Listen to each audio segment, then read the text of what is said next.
Quel grand secours! Je vous invite à chanter au 383 de notre recueil.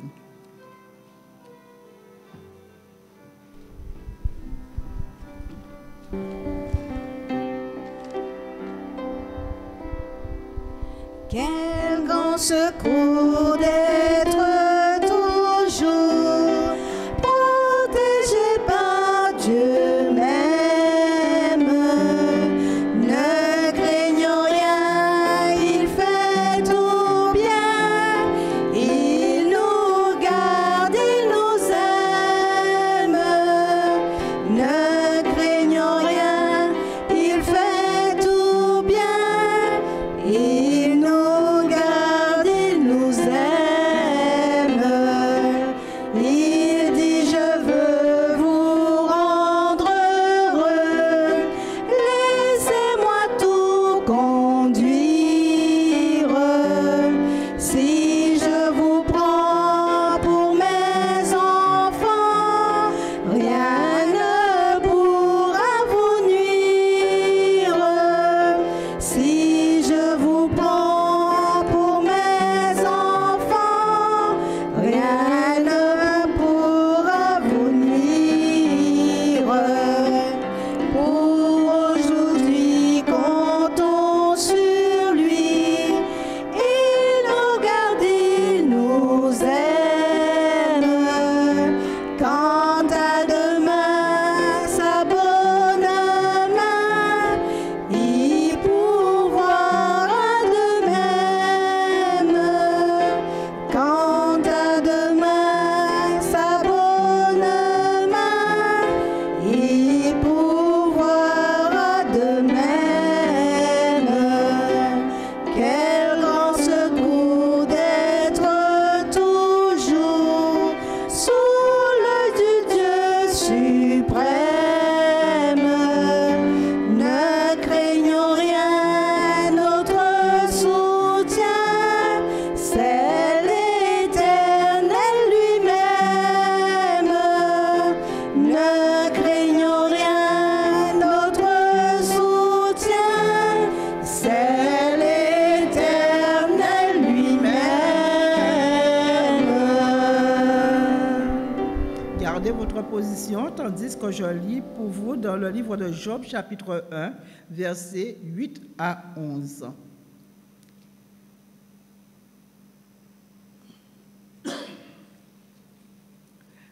Alors l'Éternel dit à Satan, « As-tu remarqué mon serviteur Job?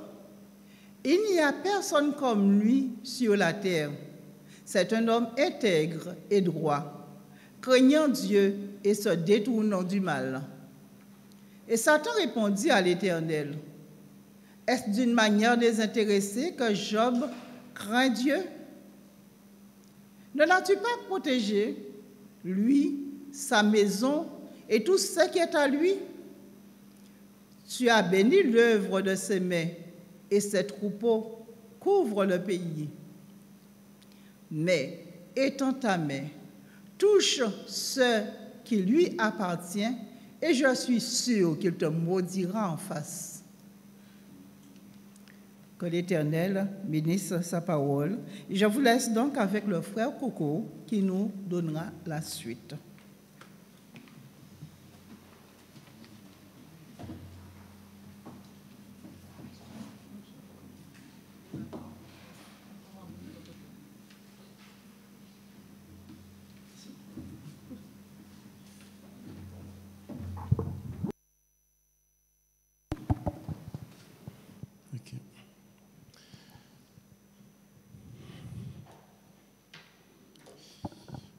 Frères et sœurs, chers amis, bonjour. Comment allez-vous ce matin? Vous allez bien? Déjà, est-ce que vous êtes content d'être là ce matin? Amen, amen. Merci Seigneur. Nous sommes heureux. Moi aussi, je suis heureux d'être là ce matin. Même si la semaine n'a pas été facile, pas du tout, n'est-ce pas? Avec la grippe, waouh, j'avais pas de voix cette semaine, mais Dieu soit loué, ce matin, j'ai la voix.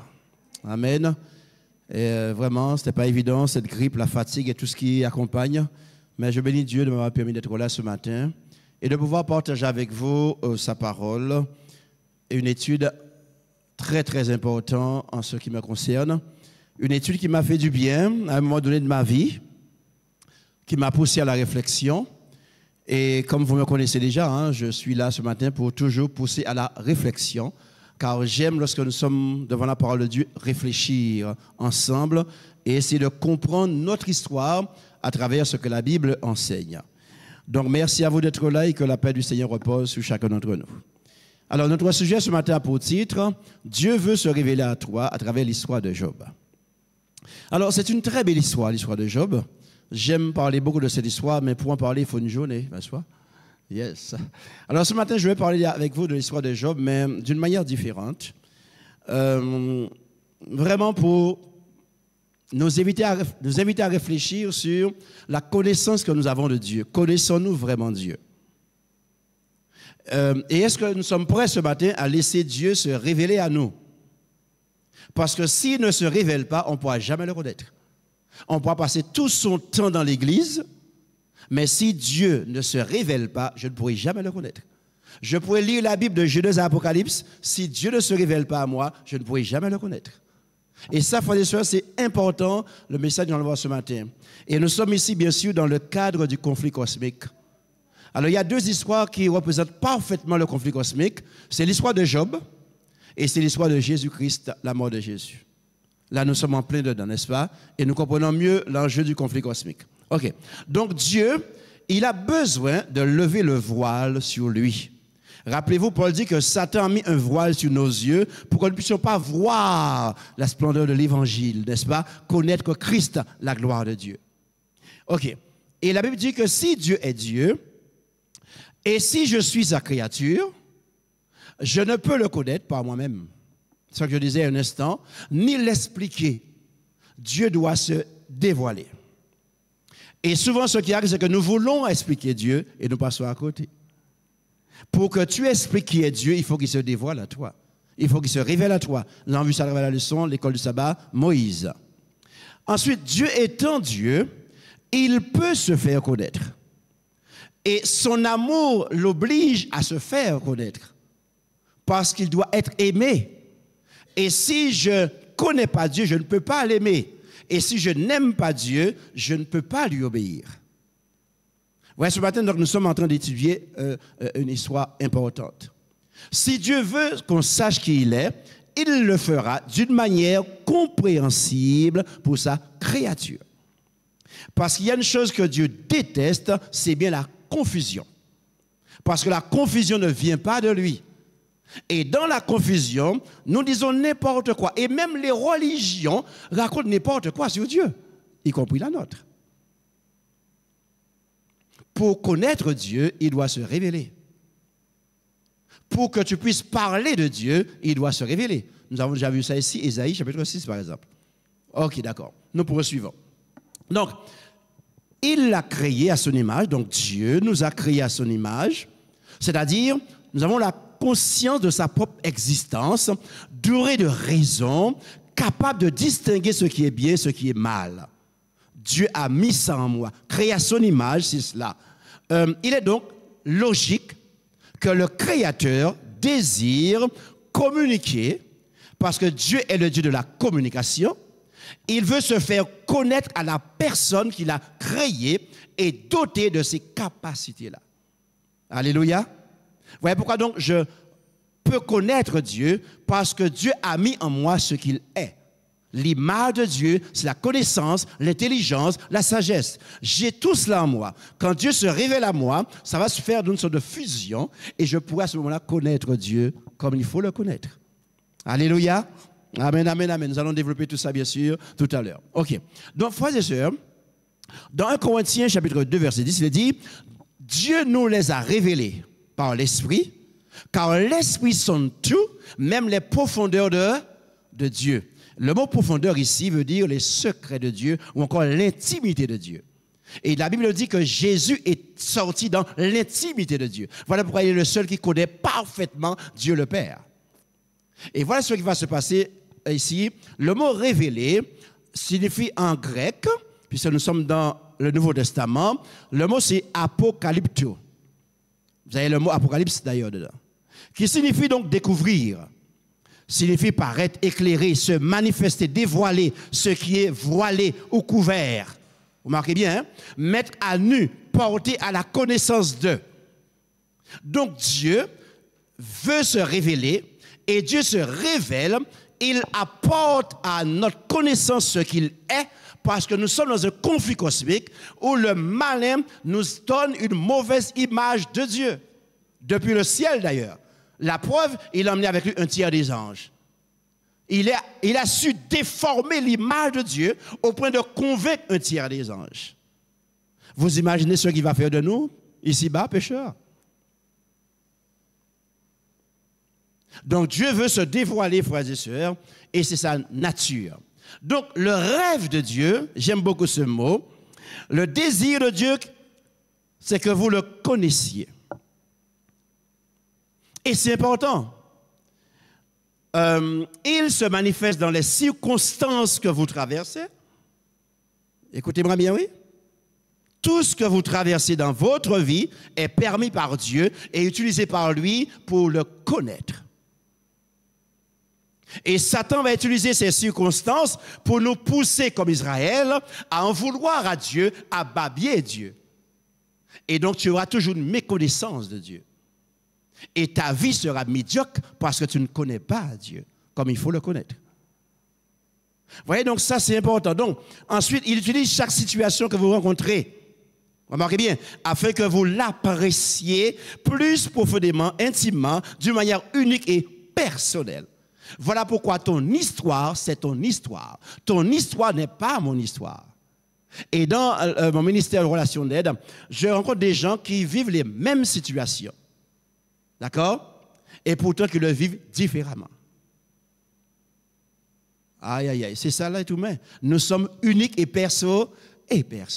Et Dieu a besoin de se révéler à toi personnellement parce qu'il a un message pour toi. Et le message qu'il a pour toi, ce n'est pas le message qu'il a pour l'autre. Alléluia. C'est formidable, frères et sœurs. Donc, au cœur donc du mal, Dieu se manifeste et il démontre sa toute-puissance. Donc Dieu permet le mal, pas pour être dépassé, mais pour montrer sa souveraineté dans le nom de Jésus. Amen, amen. Et ça, il fait éclater sa gloire. Ça, nous connaissons cette expression-là déjà. Alors maintenant, qu'est-ce qui va se passer? À travers ce conflit cosmique, Dieu donc va restaurer sa réputation, son honneur, à travers l'histoire de l'homme qu'on appelle Job.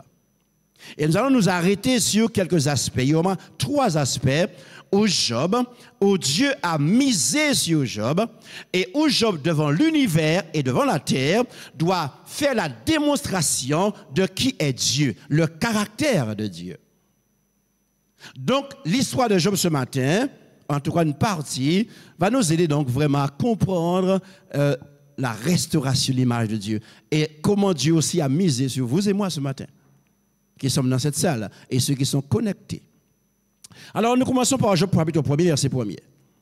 Il est dit donc, il y avait dans le pays d'Uth un homme qui s'appelait Job.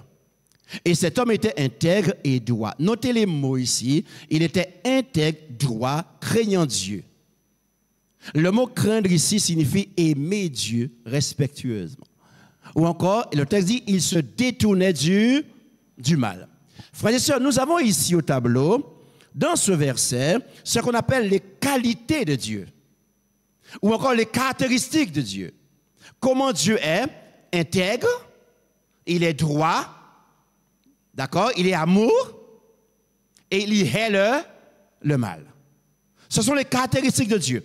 Et quand Dieu crée Job à son image, Dieu ne peut créer Job qu'avec ses caractéristiques à lui. Parce qu'on ne donne que ce qu'on a. Donc Dieu crée Job à son image et il va mettre en lui ses caractéristiques. Vous savez que Job est descendant du patriarche Sem, n'est-ce pas? Et Sem, lui, qui est le fils de Noé. Un peu d'histoire, hein? Voilà, ok. On avance maintenant. Donc l'homme, ici, donc Job, est à abattre. Pourquoi il est à abattre? Parce qu'il porte le nom de Dieu, il porte le cœur de Dieu, et il a en lui le caractère de Dieu. Et il est sur terre, n'est-ce pas? Donc c'est l'homme à abattre. si le malin a osé combattre Dieu de son ciel à lui, imaginez la terre.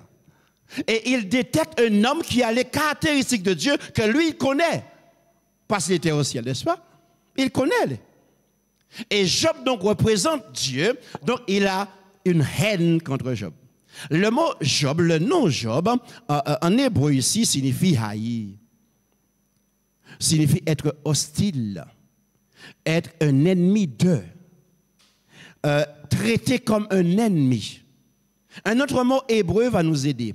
Et le mot synonyme ici, c'est en hébreu, c'est le mot Sarah, qui désigne ici être lié, nourri, assiégé, enfermé, ennemi, adversaire, rivalité, oppression, détresse. Voilà tout ce que l'ennemi voit en l'homme Job. Wow. Dieu le voit comme quelqu'un qui possède son caractère, n'est-ce pas? Ses caractéristiques, mais l'ennemi le voit comme un ennemi. Parce que Dieu est son ennemi. Donc tout ce qui sort de la main de Dieu devient automatiquement l'ennemi du diable. Voilà pourquoi vous qui êtes là dans cette assemblée ce matin, et tous ceux qui sont connectés, vous avez accepté Christ dans votre vie, vous êtes l'ennemi du diable. Pas que vous avez accepté de devenir son ennemi. Non, c'est lui qui est devenu votre ennemi parce qu'il vous hait. Pourquoi il vous hait? Parce que vous portez en vous l'image de Dieu. Voilà, déjà le mot Job. Donc, pourquoi il est l'ennemi ici?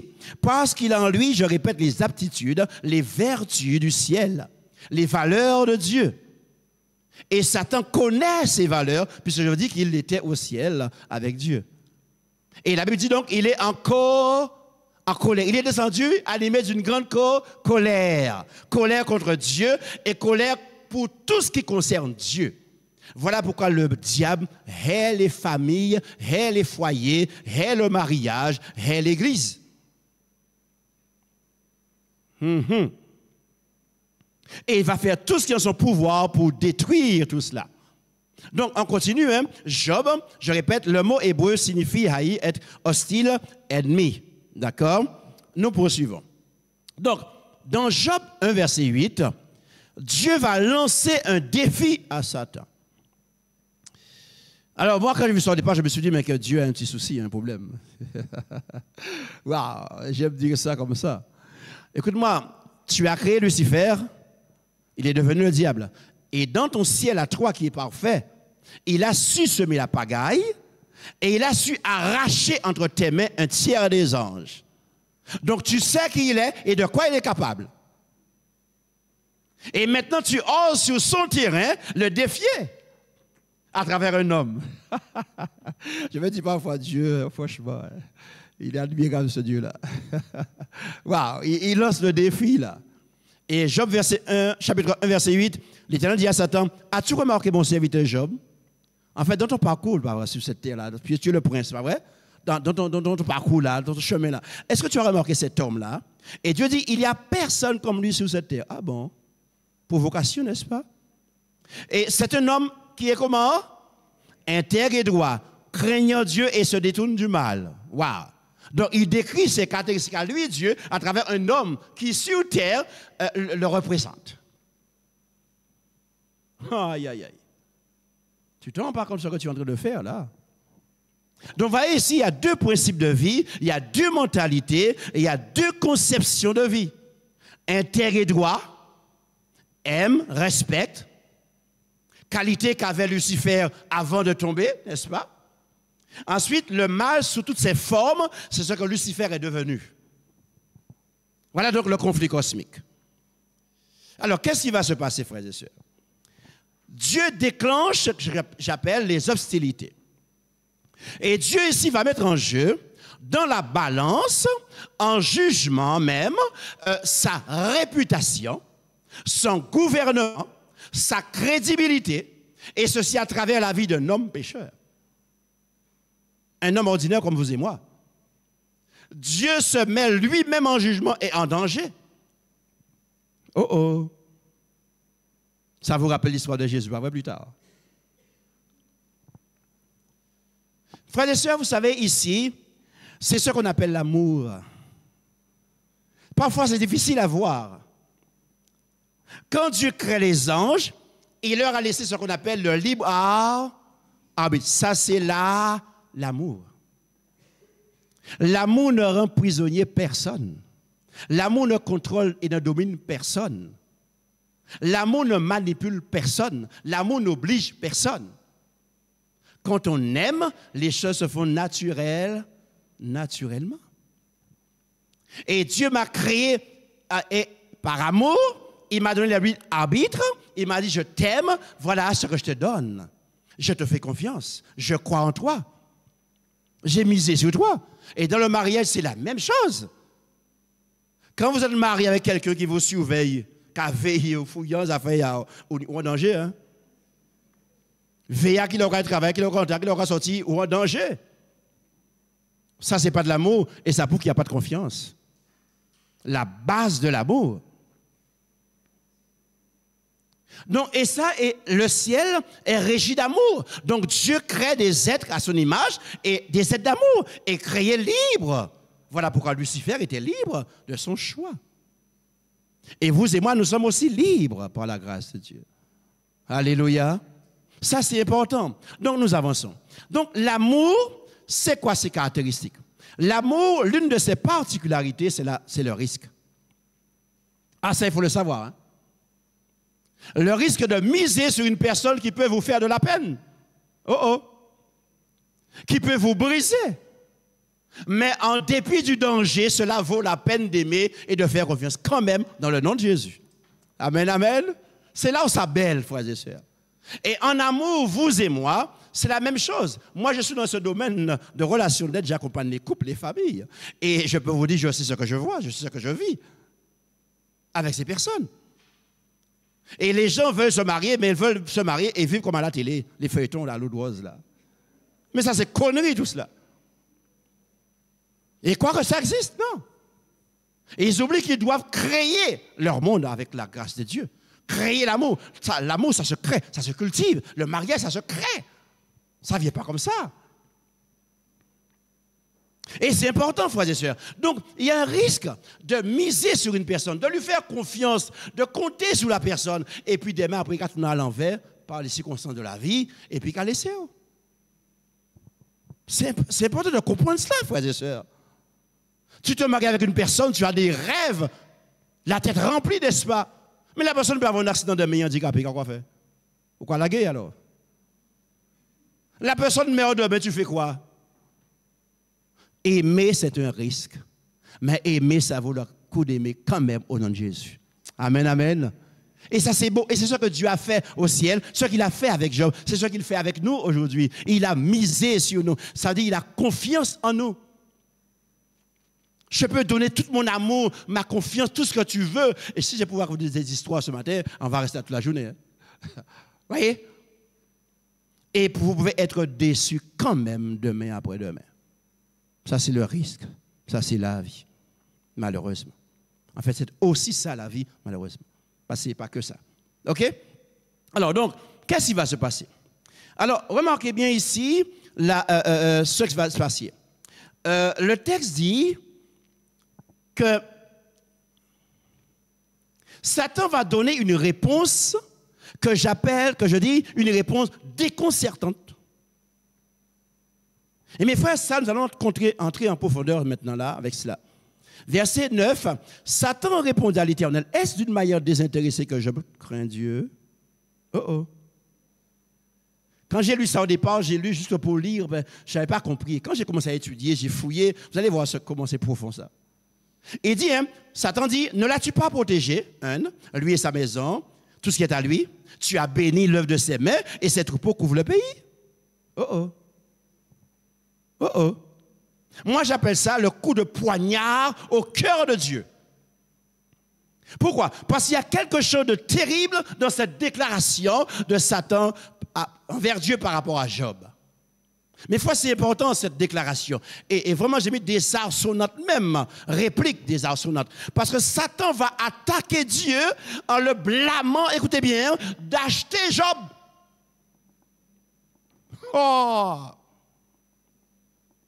Donc ça veut dire que Dieu ici est en train de corrompre, de séduire par des cadeaux, par des présents, des dessous de table, des magouilles, pour que Job le serve et l'aime. Mais c'est terrible, oui. Mais il faut Satan fort tout bonnement avec les arguments. Hein. Et ça, nous retrouvons ça aujourd'hui au sein des églises parfois. Des petits magouilles, moun en moins, faire business en bas, pour faire progresser, faire un poste, pour faire avancer. Vrai? On retrouve ça dans la politique aujourd'hui. Il y a rien de nouveau sous le soleil. Hein? Donc là, il attaque Dieu. Mais il va aussi attaquer Job. Satan accuse Job d'aimer Dieu parce que celui-ci lui a donné des choses. Et ainsi, il est protégé par lui. Ce n'est pas l'amour agapé. Tibal. Wow. Attaque frontale sur Dieu et sur Job. Alors, frères et sœurs, j'ai une question. Peut-on aimer Dieu? Ah ben oui, mes frères, Satan nous pose la question ce matin, je suis désolé, hein?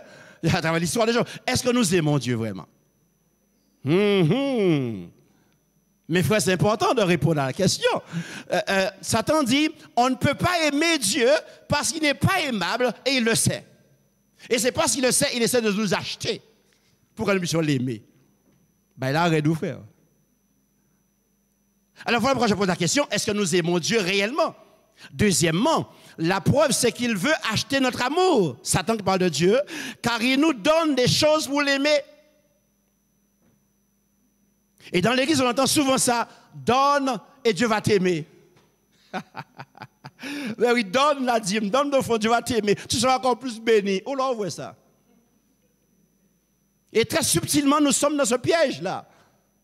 Et nous faisons des choses. Je vais sortir missionnaire parce que Dieu va me bénir.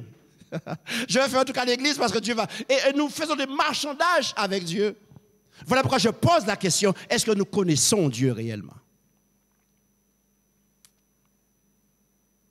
Donc l'attaque de Satan vers Job par rapport à Dieu, c'est les mêmes pour nous aujourd'hui, frères et sœurs. Parce qu'il n'a pas changé. Troisièmement, c'est ainsi que Satan frappe Dieu en plein cœur dans ce qu'il est, amour.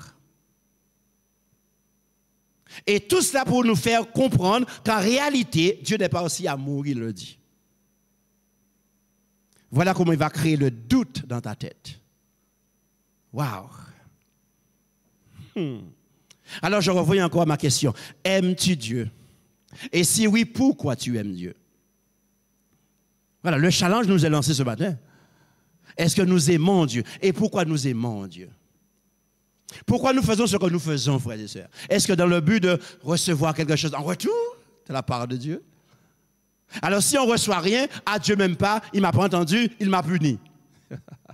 Ah, frères et sœurs, terrible, la religion nous a vraiment massacrés parfois, hein, avec des slogans qui n'ont rien à voir avec Dieu. Et on essaie d'acheter Dieu, d'acheter l'amour de Dieu. Et ça, c'est pas normal, ça. La question, est-ce que nous aimons Dieu? Nous allons réfléchir tout à l'heure. Hein? Satan dit à Dieu, est-ce d'une manière désintéressée que Job te craint ou encore que Job t'aime?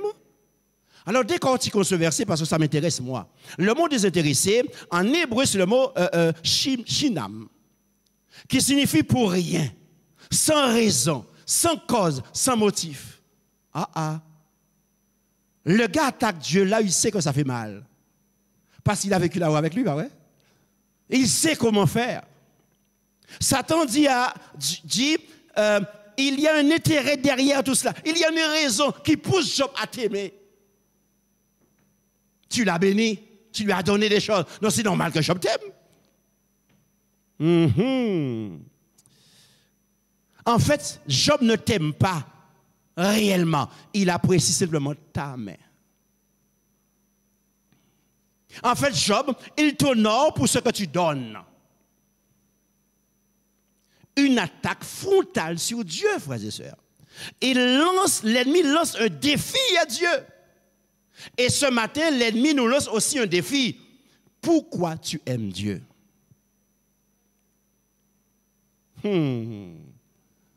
Pourquoi tu aimes Dieu si tu l'aimes? Vous voyez, je veux dire, ce matin, nous allons réfléchir sérieusement parce que l'heure est venue, frères et sœurs. Et nous arrivons à la fin des temps. Et cette question, c'est l'enjeu majeur du conflit cosmique à la fin des temps. Apocalypse 13, 12, 14. L'enjeu du conflit cosmique, c'est l'amour, frères et sœurs. Dieu est-il digne d'être aimé et suivi réellement comme il le prétend? Est-ce que réellement Dieu est digne d'être aimé? Est-ce que ça vaut le coup d'aimer Dieu? Est-ce que ça vaut le coup de connaître Dieu? Est-ce que ça vaut le coup d'obéir à Dieu? Satan est en train de remettre tout ça en question aujourd'hui pour nous préparer pour la fin des temps. Parce que le choix que je fais aujourd'hui, le choix que je ferai demain, est le résultat de mon amour pour Dieu, pour moi-même. Deuxièmement, le mérite-t-il vraiment Dieu? Mérite-t-il d'être aimé? Dieu a-t-il démontré ou fait ses preuves? Dieu est-il crédible? Ensuite, sa parole a-t-elle de la valeur encore aujourd'hui? Parce que j'entends les gens me dire, oui, ça marqué en Bible là, mais après, ça ne fait pas que tout ça est marqué. Hein? Ah, on entend des choses aujourd'hui, oui, frère. Qui est accusé? Dieu, pardon, est accusé en sa propre personne. Et constamment, Dieu est accusé directement ou indirectement par ses enfants. Et bien sûr, l'ennemi est derrière celui qui va influencer ça. Donc, je répète, Satan attaque Dieu au cœur même de ce qu'il est, l'amour. Et en dépit des attaques de Satan, frères et sœurs, notez l'important ce matin, Dieu continue à faire confiance à Job et il continue à miser sur Job et il s'attend à ce que Job relève l'affront afin de restaurer son image dans le nom de Jésus. Amen, amen. L'amour croit toujours, l'amour espère toujours. L'amour ne croit toujours que c'est possible, que ce n'est pas fini. C'est pour ça que Dieu est le Dieu de la seconde chance. Alléluia. Avec lui, rien n'est fini, rien n'est fini. Alors nous poursuivons nos réflexions toujours. Dieu est-il digne d'être aimé, ce que je disais, d'être réellement suivi comme il le prétend? Le mérite-t-il? Dieu a-t-il démontré ou fait ses preuves, comme je disais? Dieu est accusé dans sa propre personne. Dieu a besoin d'être rétabli et, je dirais, innocenté au cœur de ce conflit cosmique. Alors, qu'est-ce qui va se passer? Première manifestation diabolique. Nous sommes en conflit. Dieu lui donne la permission. Qu'est-ce qu'il va faire? La Bible dit, lisez, vous allez voir, chapitre 2, 3, et ainsi de suite, les 10 enfants de Job ainsi que leurs familles respectivement sont décédés. Satan va les frapper. Les serviteurs et leurs familles sont morts. Les animaux, tout est perdu.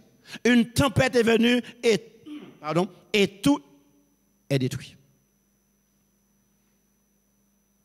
Alors la grande question ici, c'est qui est responsable?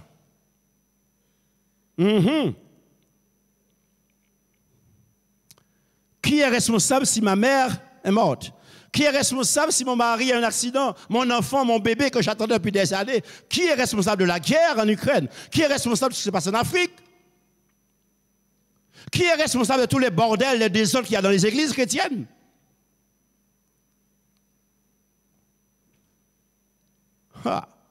La Bible dit que Satan est descendu, je répète, d'une grande colère et il va semer la pagaille. Mais frères et sœurs, ce qui est important, c'est la démonstration d'amour de Job. Oh, j'aime ça. Job 1, verset 20.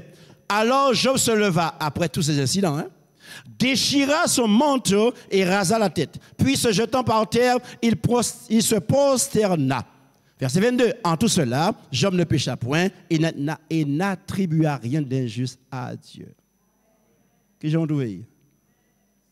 Mais moi, non seulement j'aime ça, mais je vais décortiquer avec vous parce que ça, c'est la beauté du texte, moi, ici. Et en décortiquant le texte, vous allez voir, frères et sœurs, que c'est magistral. Quand le malheur te frappe, qui est responsable à tes yeux? C'est une bonne question. Parce que moi, je connais des gens qui ont abandonné l'Église et abandonné Dieu à partir des malheurs. Ah, je vous dis ça,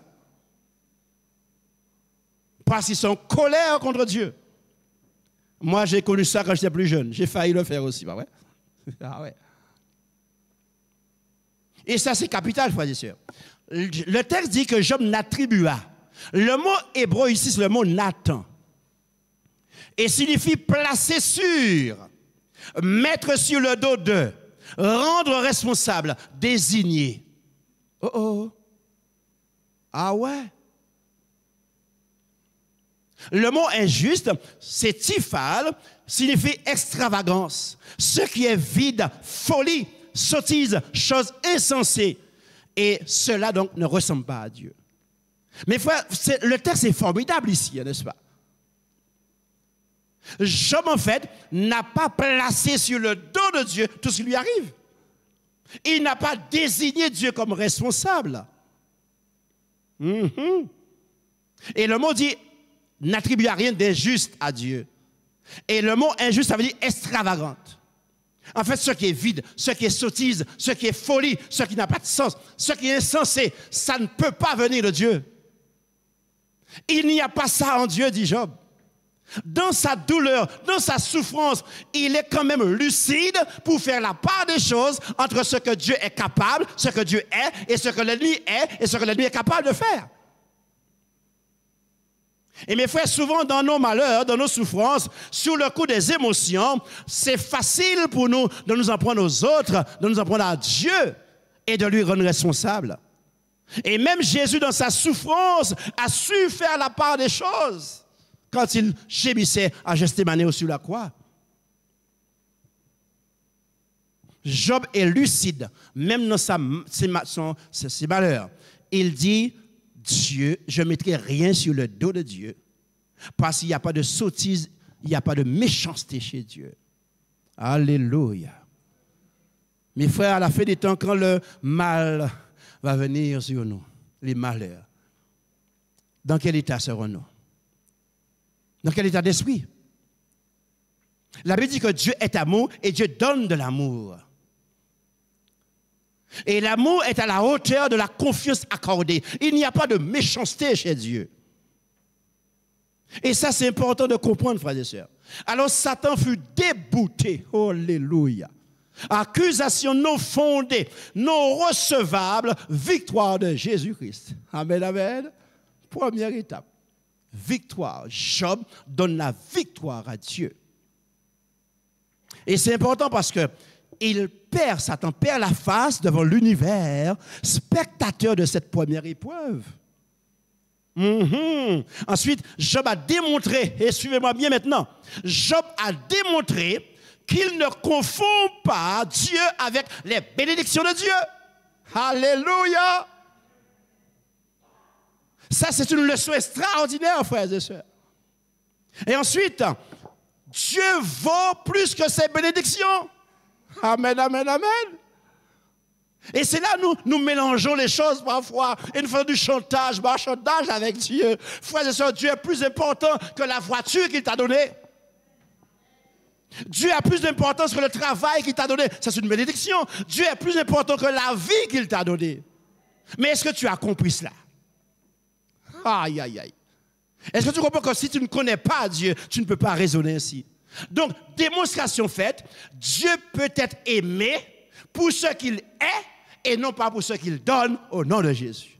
Alléluia. Première victoire de Dieu. Et j'espère que ça va nous aider à être victorieux. Amen. Deuxième étape maintenant. L'une des attaques la plus sanglante de Satan, c'est de nous faire croire que quand ça ne va pas, c'est Dieu qui est responsable. Comme il est souverain, il est grand, donc c'est lui. Et d'ailleurs, il me dit, n'a-t-il pas dit, je suis le grand, je suis? Non, en fait, je suis, j'étais, je suis et je serai. Donc ça veut dire que quand le malheur t'arrive, Dieu voit déjà le malheur arriver sur toi. Et il laisse faire. Allez comprendre ce grand je suis. Donc si tu ne connais pas Dieu, si tu ne comprends pas Dieu, tu ne pourras pas résister à la fin des temps, aux tentations.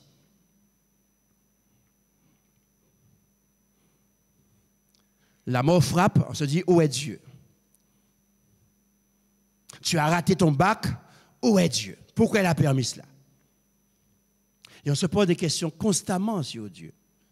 Frères et sœurs, je reprends encore la question. Connais-tu l'amour de Dieu? L'amour de Dieu pour toi est plus important que ton bac, que ton travail que tu as perdu, que ton conjoint que tu as perdu, que ta voiture écrasée dans un accident, que ta maladie, d'un être cher que tu es amoureux et que tu as perdu, d'une personne qui est morte. L'amour de Dieu est au-dessus de tous les besoins, de tes besoins, tes considérations, tes aspirations, tes désirs et tes croyances. L'amour de Dieu pour toi est ton bien-être, ton salut, en dehors de toutes choses au nom de Jésus. Alléluia. Et à la fin des temps, quand tu seras privé des choses essentielles, comment tu vas réagir? Comment tu vas voir Dieu à ce moment-là? En fait, qu'importe ce que j'ai ou que je n'ai pas, je continue à croire que Dieu est amour. Il sait ce qui est bien pour moi. Donc, je ne laisserai rien dans ce monde me détacher de lui et de son amour. Amen, amen, amen. Alléluia. Qu'importe ce qui se passe dans ta vie, dans ton foyer, ce qui se passe dans ton travail, dans l'église même, n'abandonne jamais. Ne tourne jamais le dos à Dieu. Sinon, c'est fini pour toi. Alors maintenant, Dieu va lancer un deuxième défi. Il y a trois. Deuxième défi à Job. Job 2, verset 3. L'Éternel dit à Satan, as-tu remarqué mon serviteur Job? Il n'y a personne comme lui sur la terre. C'est un homme intègre et droit, craignant Dieu et détournant du mal.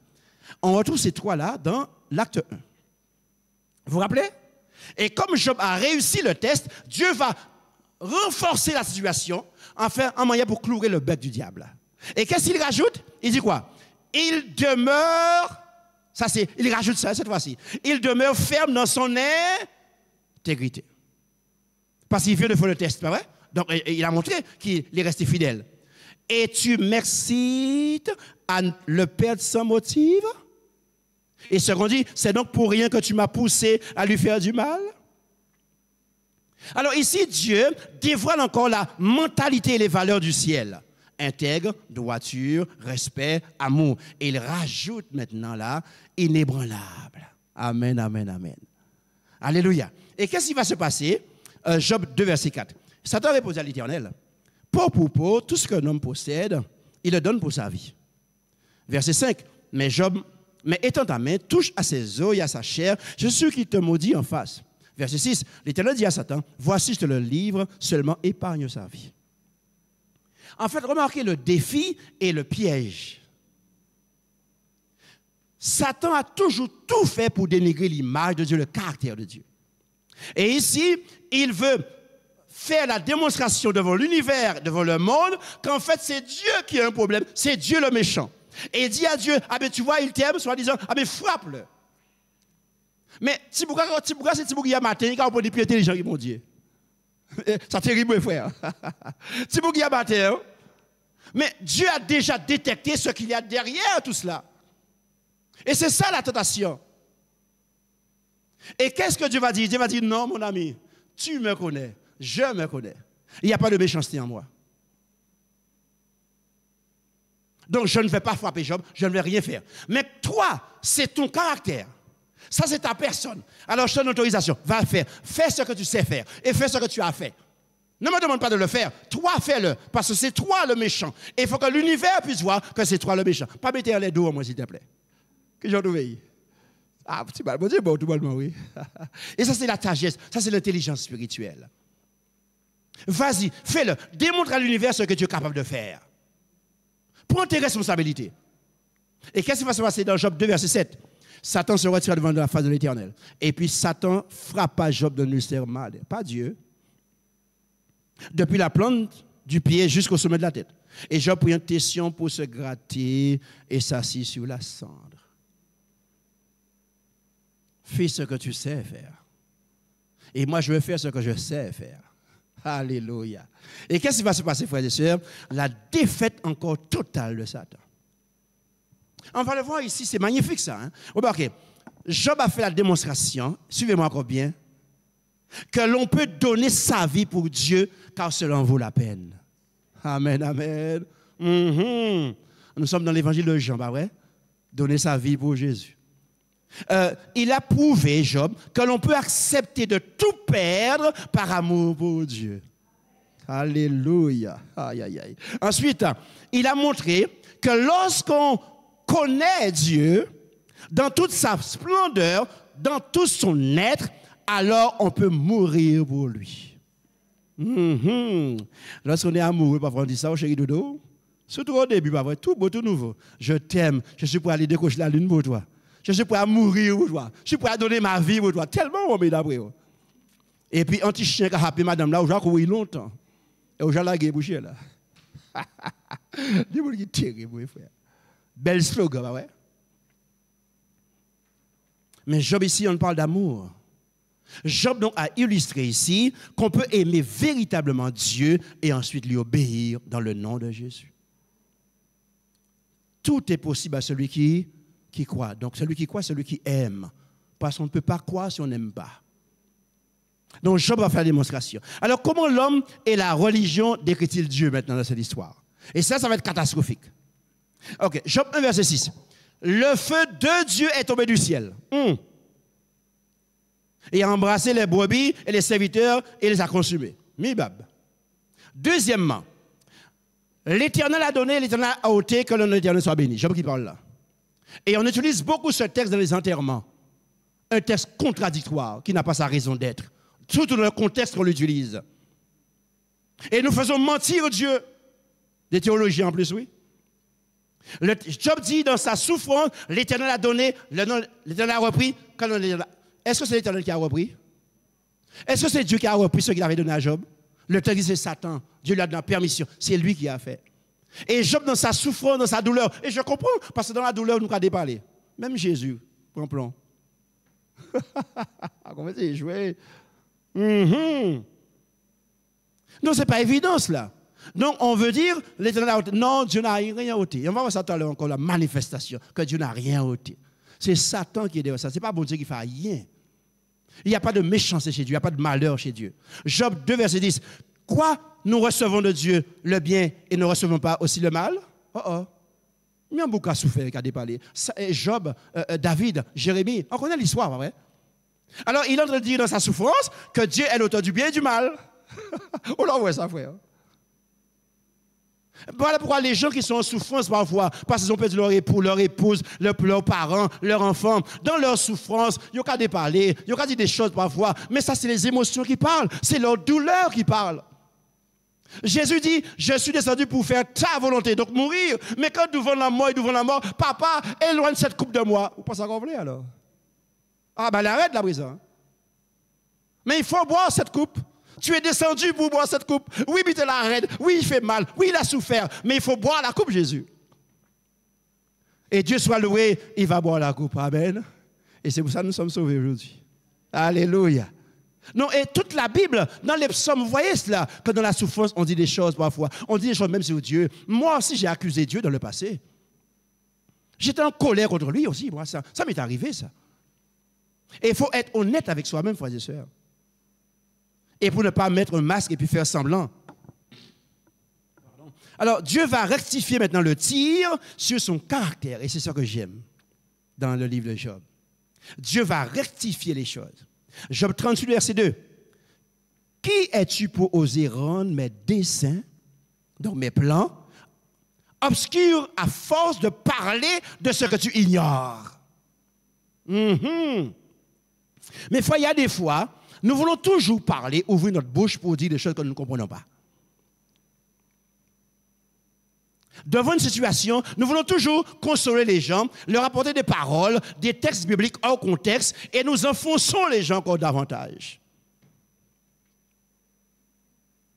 Et j'ai raconté ça dernier, cette histoire de cette mère qui avait perdu son enfant, et les membres de l'église viennent lui dire, mais si l'enfant est mort, c'est parce que Dieu l'a voulu. Peut-être Dieu voit qu'il a été fait en vagabond, mais bon Dieu prend-il.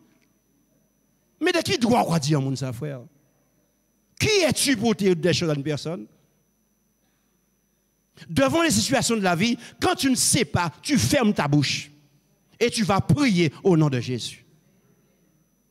Mais l'être humain a toujours besoin de dire quelque chose, se sentir fort, il a la connaissance, il sait tout, il est spirituel, il raconte des conneries aux gens.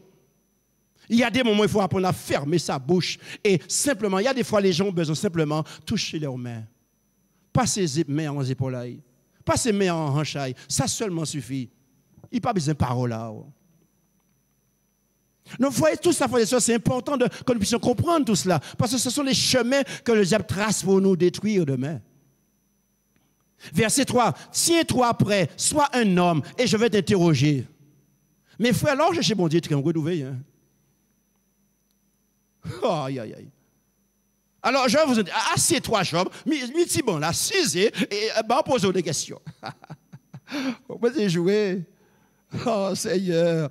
Le mot dessein ici signifie le conseil de Dieu, le projet de Dieu, sa résolution, sa décision. C'est moi qui décidais que ça fait. Je suis Dieu. J'ai laissé faire. Je sais ce que je fais. Je ne suis pas Alzheimer.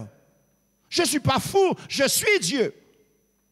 Et je veux que tu puisses apprendre à me connaître comme je suis et non pas comme on t'a dit que je suis.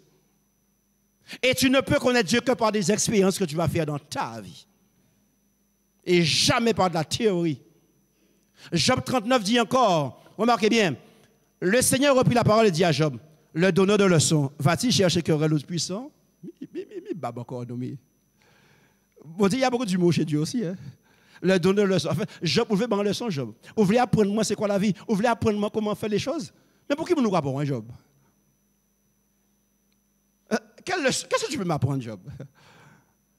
Et la version française dit, toi qui t'opposes au Tout-Puissant, qui porte plainte contre le Dieu très haut, est-ce que tu oses le critiquer, toi qui discutes avec Dieu?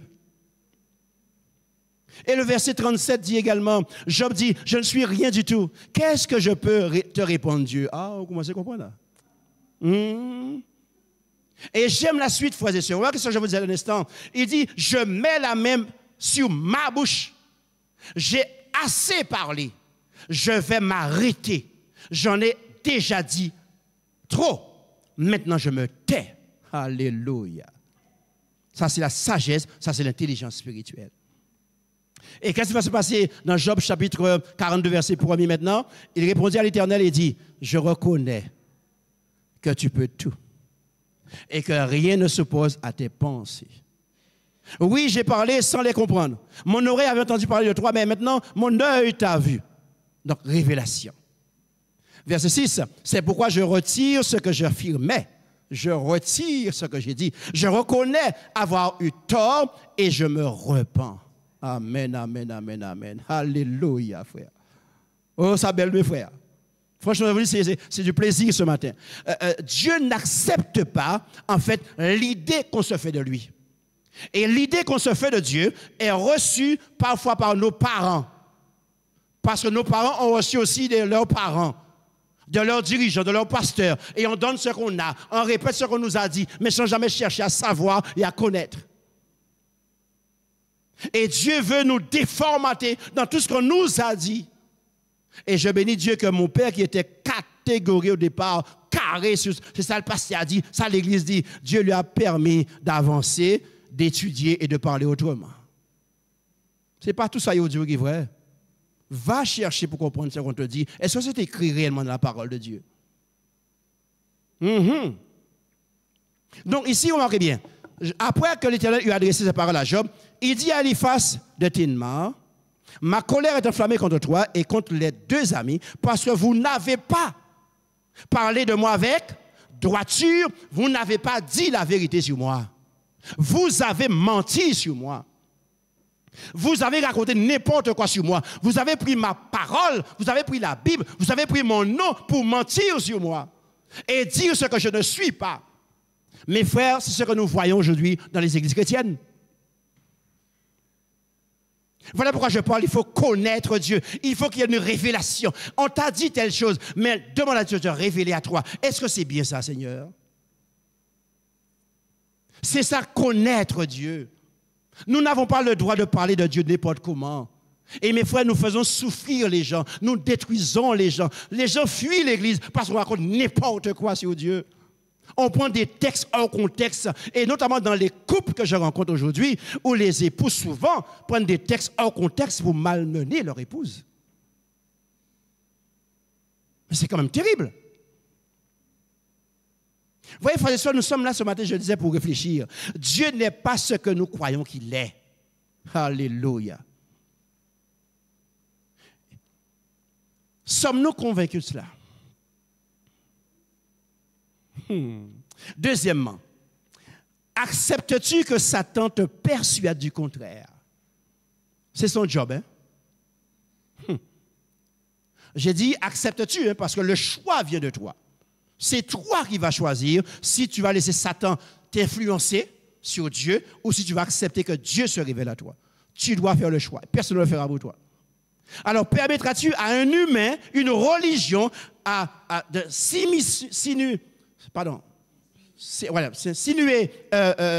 l'inverse? Là encore, tu as un choix à faire. Laisseras-tu ton passé te faire croire qu'il est plus fort que les sentiments que Dieu a pour toi? Ce matin, tu vois, tu as encore des choix à faire. Et chaque fois que tu veux dans la parole de Dieu, tu as des choix à faire. Avant de sortir ici, tu as des choix à faire. Avant de te déconnecter, tu as des choix à faire. Est-ce que tu crois que Dieu est amour? Qui est Dieu pour toi ce matin? Dieu n'est pas toujours ce que tu crois qu'il est. Et voilà pourquoi tu as besoin tous les jours de dire, Seigneur Dieu, révèle-toi à moi. Je croyais te connaître, mais en réalité, je constate que je ne te connais pas. Je suis saturé de systèmes religieux, de rituels et tout ce que vous voulez, mais toi, je ne te connais pas. Et voilà pourquoi Jésus va dire, la vie éternelle, ceux qu'ils te connaissent, qui? Toi, le seul vrai Dieu, parce qu'il y a un seul vrai Dieu, et celui que tu as envoyé, qui s'appelle Christ. La vie éternelle, ce n'est pas s'asseoir dans une religion chrétienne, ce n'est pas être adventiste ou autre. Non, ce n'est pas ça la vie éternelle. C'est la connaissance que tu as de celui qui donne la vie éternelle. Alors je dis, Dieu n'est pas toujours ce que tu crois qu'il est, ce qu'on t'a dit, non. Dieu n'est pas souvent ce qu'on t'a dit qu'il est. Parce que remarquez comment David parle de Dieu dans sa souffrance parfois. David est arrivé à dire, je te hais de la haine de l'Éternel, oui. Vous vous rendez compte, frère? Waouh! C'est quand même terrible. Alors, quelqu'un va prendre ce texte et il va répéter ça sans comprendre qu'il a répété. Voilà. C'est quand même terrible, frères et sœurs. Troisièmement, Dieu n'est pas tout le temps ce que tu entends qu'on dit de lui. Parce que maintenant, nous avons dit en toute sauce. Qui est Dieu pour toi? Encore une question. Dieu est et sera continuellement ce qu'il veut te révéler qu'il est pour toi au nom de Jésus. Amen, amen. Alléluia. Je vais terminer maintenant un changement radical de conception de Dieu. Et ce matin, frères et sœurs, ce que Dieu veut nous aider, c'est ce qu'on appelle la repentance, la conversion. Changer notre conception de Dieu. Et ne pas répéter tout ce qu'on dit, mais faire ton expérience avec Dieu. C'est ça l'essentiel, mes frères. Dans Job 42, verset 5, mon oreille avait entendu des choses sur toi, oui. Depuis ma naissance, j'ai entendu des choses sur toi. J'ai entendu qu'on parle de toi, qu'on a ton nom dans tous les sortes, dans toutes sortes de choses. On parle de toi, en bien, en mal. J'ai entendu des choses par mes parents, par tonton, par le pasteur, par l'ancien, par le voisin. Entendre biter sur le Seigneur. Mais il dit maintenant, par expérience, je sais qui tu es vraiment. Amen, amen. Alléluia. Là, je sais de quoi je parle.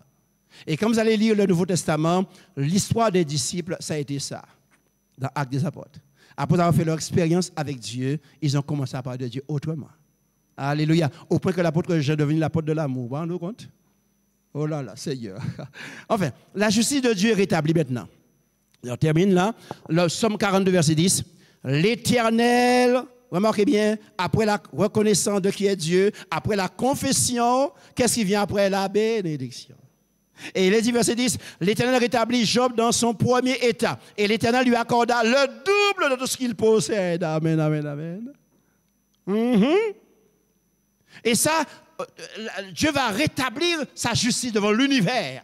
Et il va dire à Satan et à l'univers, je ne suis pas responsable du mal. Ce n'est pas moi qui ai fait ça à Job. Il n'y a pas de méchanceté en moi. Je laisse Satan faire parce que je sais ses limites. Je lui ai donné des limites. Mais moi, je suis Dieu. Je n'ai pas de limites. Et je vais vous faire voir de quoi je suis capable. Voilà ce que Dieu va faire. Voilà ce que Dieu va faire, frères et sœurs. Job 42, verset 12. Pendant ces dernières années, Job reçut de l'Éternel plus de bénédictions qu'il n'en avait reçu dans les premières. Que j'en dois. Amen, amen. Et ensuite le dernier, Job 42, 17. Et Job mourut âgé et rassasié d'un jour. Vous regardez l'as vivre. Vous regardez l'as vivre, frère. Bénédiction, c'est bénédiction. Bonheur, richesse. C'est pas ça qu'il fait, ouais. Voilà, ça c'est Dieu.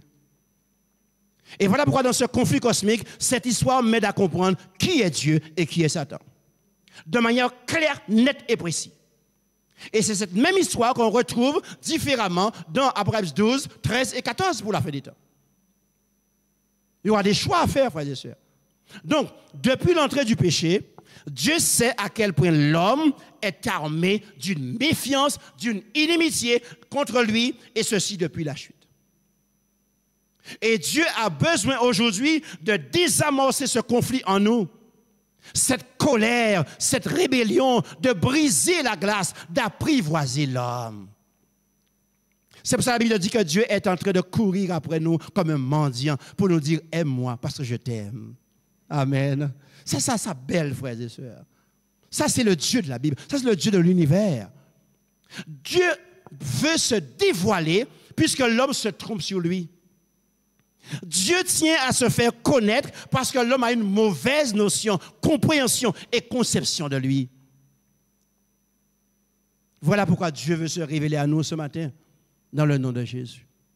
Et en conclusion, frères et sœurs, il faut que nous puissions, durant cette période de séminaire, j'ai dit toujours séminaire, je ne sais pas pourquoi, discerner dans nos propres cœurs nos motivations, nos mobiles, notre raison d'être en tant que chrétien et de savoir où nous en sommes au niveau de notre amour pour Dieu.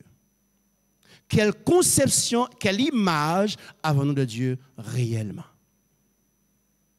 Amen, amen. Je m'arrête là, frères et sœurs. Et je demande à Dieu donc de se révéler à chacun d'entre nous. Je demande de nous aimer d'un amour éternel et de nous apprendre à le connaître, à l'aimer. Et si tu l'aimes, tu vas lui obéir naturellement. Sans pont, moun Dieu fait. Je vous remets donc ce matin entre les mains du Seigneur. J'ai fini mon œuvre, n'est-ce pas? Je vous remets entre les mains du Seigneur et que son esprit poursuit son œuvre en chacun de nous. Que Dieu vous garde, Dieu vous bénisse et bon sabbat. Amen.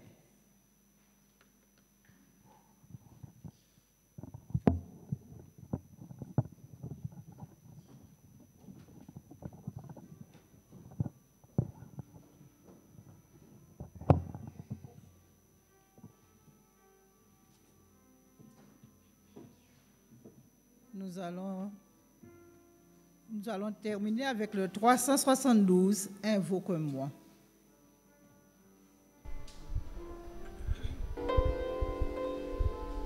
Tess.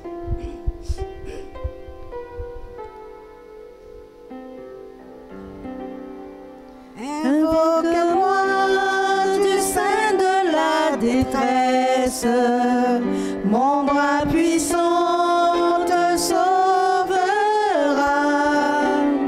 C'est Dieu qui parle, crois à sa promesse, bientôt ta voix l'exaltera.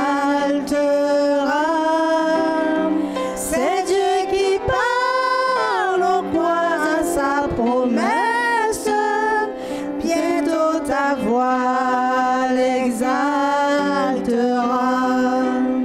Si tout est sombre, ne perds pas courage, ne doute pas du Dieu vivant. Même au milieu des fureurs, l'orage, demeure en paix, crois seulement.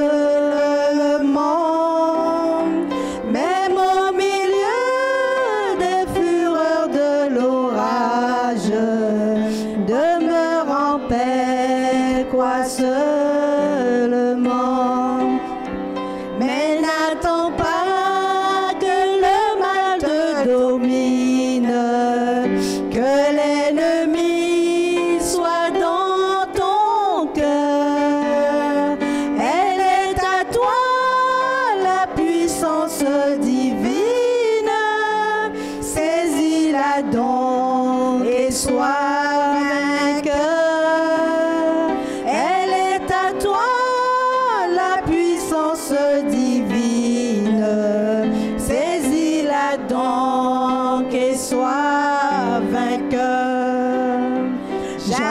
jamais, jamais, Dieu fit la promesse, ne manquera de l'accomplir, que son enfant sauvé de la détresse ne manque pas de le bénir, que son enfant sauvé de la détresse ne manque pas de le bénir.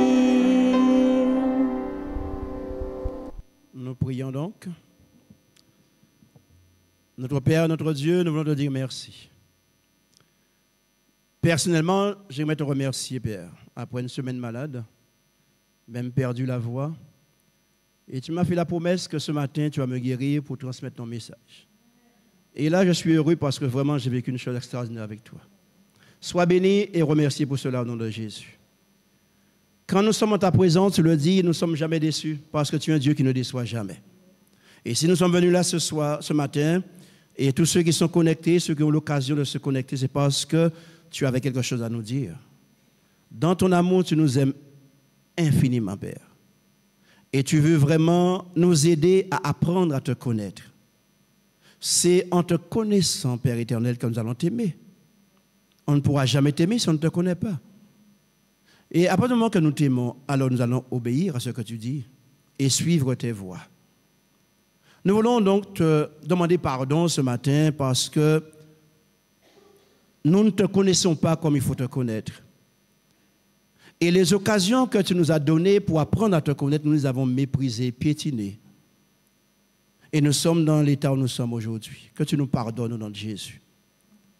Alors que tu nous interpelles, notre Dieu, aide-nous ce matin à saisir cette occasion, cette opportunité que tu nous donnes à apprendre à te connaître, à chercher à te connaître. Tu es le Dieu de la révélation. Tu veux te révéler à nous. Tu es prêt à le faire. Aide-nous, notre Père, notre Dieu, à fixer les yeux sur toi et à recevoir tes révélations pour apprendre à te connaître. Si chacun de tes enfants apprend à te connaître comme il faut te connaître, tu auras un peuple, une armée puissant dans le nom de Jésus. Un peuple qui va rendre des témoignages extraordinaires de ce que tu es et ainsi attirer d'autres à toi dans le nom de Jésus. Inscris donc ce message dans nos cœurs. Merci pour la force que tu m'as donnée. Maintenant, je laisse ton peuple entre tes mains. Et je demande à ce que ton esprit puisse inscrire dans chaque cœur ces paroles et que nous puissions individuellement, chacun avec ton esprit, revoir encore ce message, ces paroles et que nous puissions ainsi avancer. Ce message est sur YouTube et donc ainsi nous pourrons encore améliorer notre relation avec toi.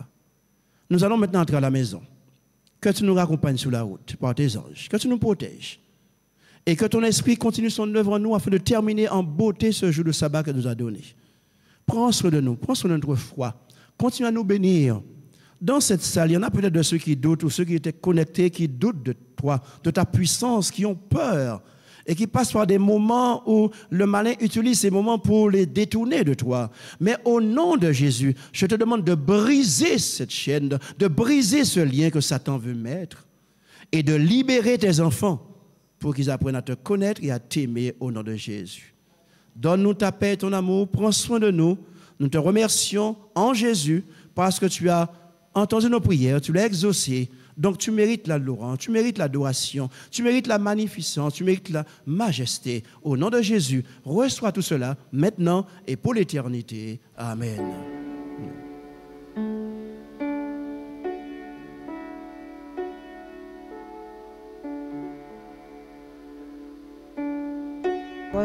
Par ta grâce, avec nous, Dieu Sauveur, quoi que l'ennemi fasse, veille sur notre cœur, étends sur nous ton aile et demeure à jamais avec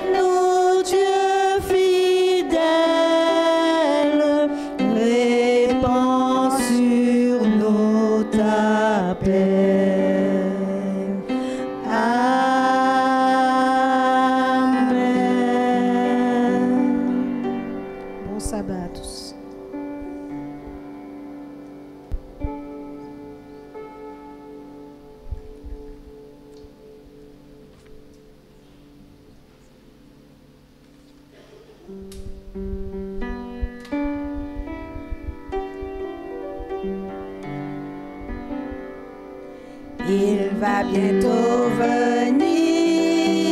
Gloire, gloire à Jésus. Dans le ciel, il veut réunir ses bien-aimés élus. Levons en haut les yeux, tressaillons de bonheur. Il vient sublime et glorieux, le grand libérateur. Il va bientôt venir. Gloire, gloire à Jésus. Tous nos leurs vont finir. Le mal ne sera plus. La mort disparaîtra à la voix du Sauveur. Quand pour toujours il reviendra, le grand libérateur.